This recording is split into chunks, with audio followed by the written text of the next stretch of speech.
আসসালামু আলাইকুম সম্মানিত দর্শক, সংবাদ প্রকাশ পেজ থেকে আপনাদের সবাইকে স্বাগতম। আমি যুক্ত আছি সরাসরি আরিফ রহমান আপনাদের সাথে। দর্শক, আপনাদেরকে জানিয়ে রাখি, আজ বদরপুর এবং শাকিরপুর হয়ে যে আমিরশাপাড়া যে সড়কটি রয়েছে, দর্শক আপনাদেরকে জানিয়ে রাখি, এই সড়কটি মূলত বজরা বাজার থেকে শাকিরপুর বদরপুর হয়ে আমিরশাপাড়া বাজার পর্যন্ত এই সড়কটি। তো আজকে আমরা দেখতে পাচ্ছি এখানে বদরপুর এবং শাকিরপুর টেন্ডলবাড়ি সংলগ্ন এখানে একদল স্বেচ্ছাসেবক কাজ করতেছে, সংস্কার কাজ করতেছে, এবং যেটাকে আমরা মেরামত কাজ বলি। তো রাস্তা সংস্কারের কাজ চলতেছে। তো এখানে আমরা যতটুকু জানতে পেরেছি, যতটুকু জানলাম, যে এখানে আজকে পৃষ্ঠপোষক এইচ.এম. শাহাদাত হোসেন জনি, প্রকাশ জনতার জনি ভাই, আজ ওনার উদ্যোগেই মূলত এই কাজটি হচ্ছে।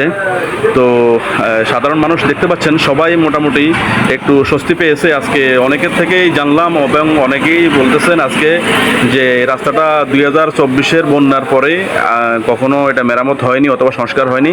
তো আজকে অনেকের আশেপাশের অনেক মানুষ যে মতামত জানিয়েছেন যে তাদের কাছে অনেক ভালো লাগতেছে, এবং যারা মোটামুটি চালক, ড্রাইভার, তারাও মোটামুটি এখানে অনেকটা। দর্শক, আমরা এই মুহূর্তে যোগাযোগ করে জানতে পেরেছি এইচ.এম. শাহাদাত হোসেন জনি, জনতার জনি ভাই, যিনি কিনা আজকের এই প্রোগ্রামের পৃষ্ঠপোষক, তিনি জানিয়েছেন ইসলাম, দেশ এবং মানবতার কল্যাণে তিনি এই কাজ চালিয়ে যাবেন। এতে তিনি আরও জানিয়েছেন এটি সম্পূর্ণ একটি অরাজনৈতিক এবং সমাজ কল্যাণমূলক কাজ। জনতার রাস্তা, জনতার কাজ, এসো সামাজিক কাজ করি একসাথে সমাজের কল্যাণে। এই মুহূর্তে আমরা দেখতেছি এখানে কাজ চলমান রয়েছেন একদল স্বেচ্ছাসেবী ইউনিট, যারা কিনা এটার সাথে নিঃস্বার্থভাবে শ্রম দিয়ে আসতেছেন এবং শ্রম দিচ্ছেন। তারা এখানে সকাল থেকেই কাজ করতেছেন এবং বিভিন্ন জায়গায় তারা এভাবেই কাজ করেন, সবসময় সমাজের স্বার্থে, অরাজনৈতিকভাবে। এখন আমরা তাদের সাথে কথা বলবো। তারা দর্শক, স্বেচ্ছাসেবী উন্নয়ন সৈনিক ইউনিটের অন্যতম সদস্য আকবরের কাছ থেকে কিছু শুনবো। স্লোগানকে সামনে রেখে জনতার জনি ভাইয়ের উদ্যোগে আমরা আজকে শাকিরপুর বদরপুরের রাস্তার কাজ চলমান রয়েছে। অলরেডি আমাদের কাজটা সকাল থেকে শুরু হয়েছে। আমাদের কয়েকগুলো গাড়ি এখানে মাল ফেলা হয়েছে, আরও আসতেছে। আমরা এই কাজগুলা সারা 7 নং বাজার ইউনিয়নের মধ্যেই পরিচালিত থাকবে।